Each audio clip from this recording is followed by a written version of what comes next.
देश जब से यहाँ से बने हैं तब से आप संघर्ष कर रहे हैं, उद्देश्य क्या है इसके पीछे का? हम लोगों का उद्देश्य है इस देश में लोकतंत्र को लागू करवाना। क्या अभी तक वो लागू नहीं हुआ था? लागू नहीं है। जिस प्रकार से संविधान की स्थापना की गई थी आजादी के पहले, आप सब लोग जानते हैं कि इस देश की जो 52% जनसंख्या है, जो किसानों से ताल्लुक रखती, खेती किसानी से, उसको शिक्षा से लेकर किसी भी संवैधानिक संस्था में किसी प्रकार का कोई प्रतिनिधित्व नहीं दिया गया है। लोकतंत्र का मतलब होता है सबकी भागीदारी, और लोकतंत्र में बिना सबकी भागीदारी के न्याय संभव नहीं होता है। इसी नाते, और जहां तक सवाल है संघर्ष करने का, हम लोग छात्र राजनीति से ही लगातार संघर्ष कर रहे हैं, और आज सब जाल के द्वारा, शब्दों की जाल के द्वारा भारत के नागरिकों को बेवकूफ बनाने का काम दिल्ली और प्रदेश की तमाम सरकारों द्वारा किया जा रहा है, जो बहुत ही निंदनीय है। इसी आप कुर्मी महासभा के जिला अध्यक्ष बने हुए हैं, तो अपने समाज के लिए आपने क्या सोचा है? हम अपने समाज को शैक्षिक रूप से, संवैधानिक रूप से समझदार बनाएंगे और उनको जागरूक करेंगे कि आप इस देश के नागरिक हैं और आप इस देश के मालिक हो।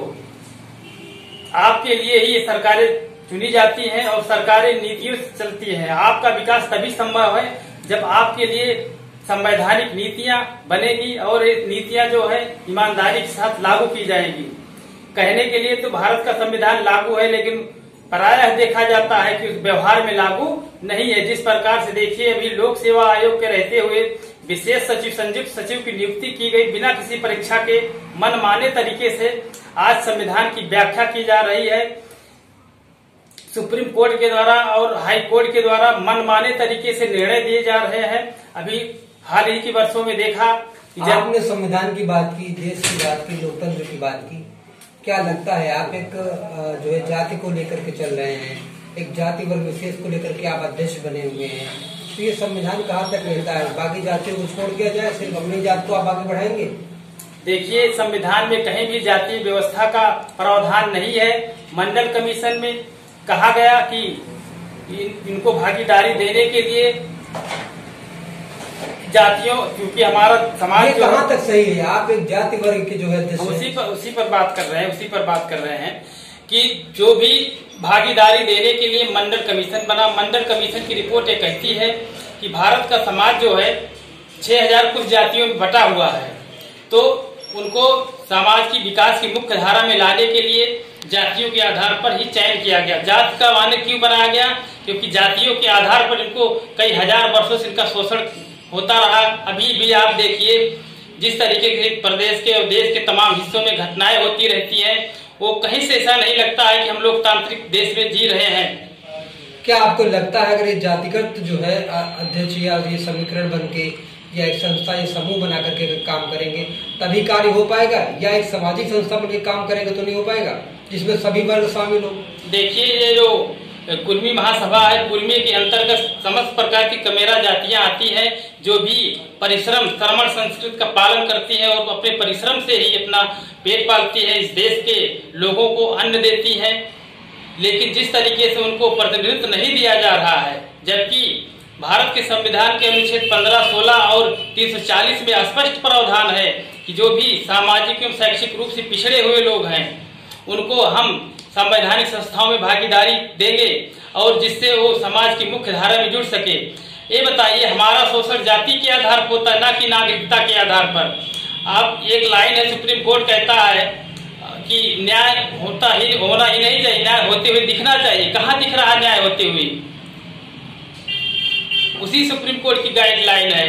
लेकिन जब इस देश के तमाम पूंजीपति हमारे पर्यावरण को दूषित करने का काम करते तो उनके ऊपर कोई जुर्माना लगाया नहीं जाता। लेकिन जब हमारे किसान अपने खेतों की जरा सी परली जला देते हैं, आप लोगों ने देखा किस प्रकार से किसानों से जबरन उनके ऊपर मुकदमे ठोके गए, उनके ऊपर जो है उनसे जुर्माना वसूला गया।